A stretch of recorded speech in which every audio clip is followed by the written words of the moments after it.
కూకట్పల్లిలో Zomato Hyper Pure గోదాంపై food safety తనిఖీలు. గడువు ముగిసిన ఉత్పత్తుల స్వాధీనం, ఇంప్రూవ్‌మెంట్ నోటీస్ సిఫార్సు.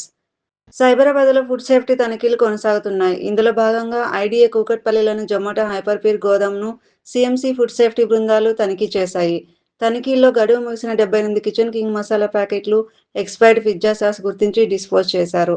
ఫుడ్, నాన్ ఫుడ్ వస్తువులను కలిసి నిల్వ చేయడం, పౌల్ట్రీ చిల్లర్ పరిశుభ్రత లేకపోవడం, కూరగాయల విభజన ప్రాంతంలో ఈగలు కనిపించడం, ఫ్రీజర్‌లో వెజ్, నాన్ వెజ్ పదార్థాలను కలిసి నిల్వ చేయడం వంటి లోపాలు గుర్తించారు.